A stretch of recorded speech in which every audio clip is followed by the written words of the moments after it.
Sa sample problem na to ay pinapahanap sa atin yung x, y, and z components ng force F. So yung magnitude ng force F ay given as 400 Newton. Tapos meron din tayo given na dalawang angles dito.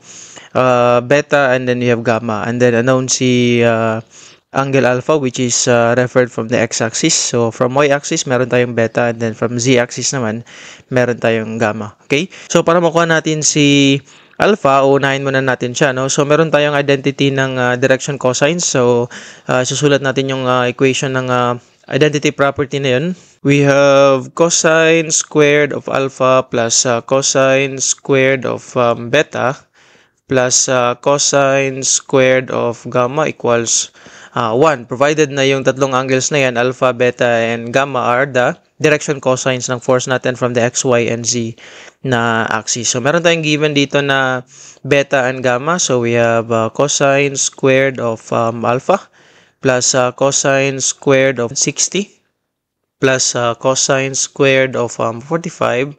That's equivalent to 1. Tapos, diretsyon natin siya dito sa calculator natin. Pwede lang yan isulat dito, no? Pero, i-square lang natin, no? So, that's cosine of 45, tapos squared, plus cosine of 60. Pwede na rin na squared na diretso dyan. Plus cosine of alpha x. Yan, squared.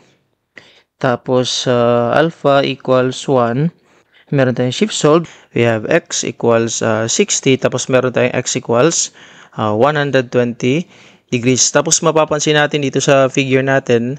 So, lagpas hanggang dito, no? Hanggang dito yung force natin. So, ibig sabihin, lagpas siya ng 90 degrees yung alpha natin, no? Pag i-inspection natin yung figure natin.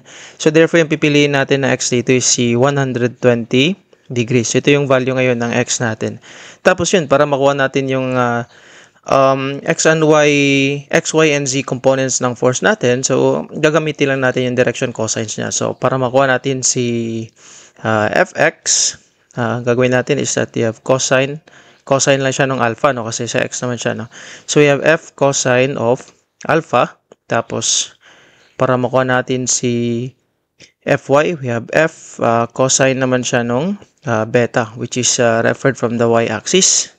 Tapos, para makuha natin si fz, gagawin lang natin is we have f, tapos cosine of gamma. So, unahin natin dito sa fx. So, we have, lagyan natin ng values. We have 400 cosine of gamma natin. Alpha pala is 120 degrees. Tapos, dito naman sa fy, we have 400 cosine of beta natin, which is 60 degrees. Tapos, we have 400 naman para sa fz, cosine of 45 degrees. Yan. So, dito natin i-solve sa calculator natin. So, we have 400 cosine of 120 degrees. That's negative 200 Newton. So, yung negative na yan ay para sa direction yan, no? Oops. Medyo naninibago tayo dito sa ano natin ngayon, And then, we have 400 cosine naman of 60 degrees. That's positive 200. We have 200 Newton, positive. And then we have 400 cosine naman of 45. That's 282.84. So, 282.84 Newton. Ang ibig sabihin lang nito para sa negative tsaka positive, kung saan naka-direction yung x, y, and z natin. Kunwari, ito yung positive na x-axis. And then, ito naman yung positive na y-axis. And ito naman yung positive na z-axis. So, ibig sabihin lang nito, negative 200. So, papunta dun, no? So, lagyan lang natin ng line. Tapos, red na lang, no? So, papunta dun sa direction na yun yung isang x natin.